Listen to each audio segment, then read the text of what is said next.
mais aussi de protection de l'environnement. Mais en fait, qu'est-ce que ça veut dire tout ça?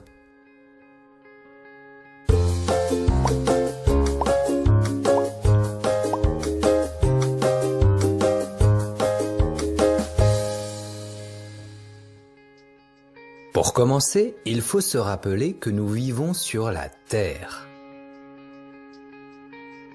Non seulement cette planète est très belle, mais elle permet surtout d'y vivre, car on peut y respirer, trouver à boire et à manger.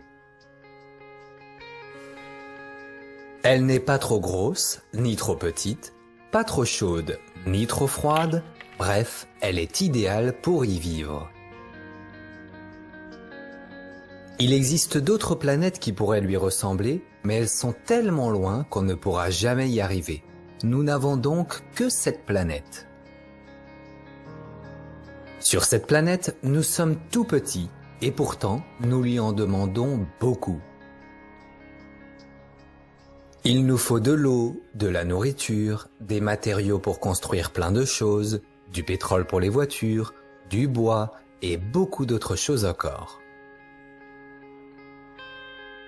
Toutes ces choses, nous les prenons à la planète et nous en prenons beaucoup, beaucoup, beaucoup et souvent trop. Donc la planète n'a pas le temps de renouveler tout ce que nous prenons.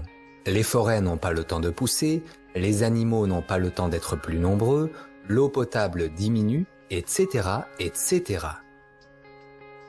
En plus de lui en prendre beaucoup, on lui rend aussi plein de choses dont elle n'a pas besoin, comme des ordures, du plastique, des produits chimiques, et tout cela s'appelle la pollution. Par exemple, si tu jettes du plastique par terre comme une bouteille, elle va mettre plus de 400 ans à disparaître. Tu imagines?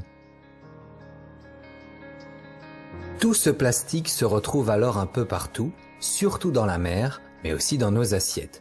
J'en parle également dans cette vidéo. Et il y a encore un autre type de pollution provoquée par les usines,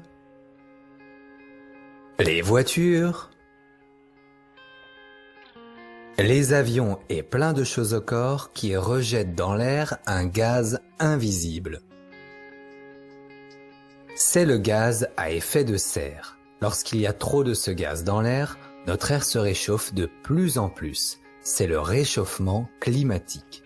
J'en parle dans cette vidéo si tu veux en savoir plus.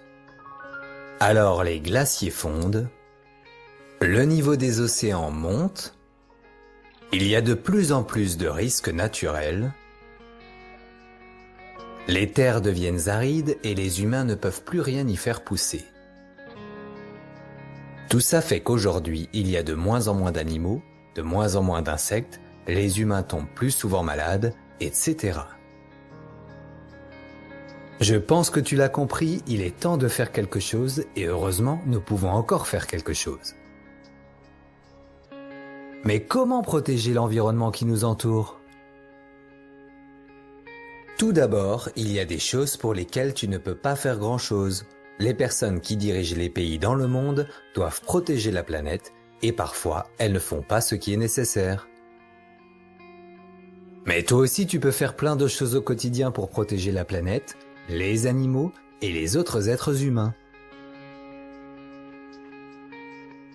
La première chose, c'est bien sûr de faire attention où tu jettes tes déchets, surtout le plastique. Mais le mieux est encore d'acheter le moins de choses possible avec du plastique.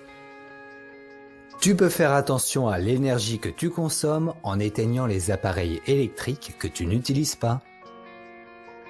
Tu peux aussi économiser l'eau potable en prenant des douches plutôt que des bains et en ne laissant pas couler l'eau sans l'utiliser. Tu peux donner des objets et des habits que tu n'utilises plus au lieu de les jeter. Tu peux marcher, prendre le vélo ou la trottinette au lieu de la voiture. Tu peux faire attention à la nourriture que tu gaspilles et manger moins d'animaux. À ton niveau, tu peux déjà faire beaucoup et aussi aider les personnes autour de toi à faire la même chose. L'important reste de moins consommer de choses et de n'acheter que ce dont tu as vraiment besoin.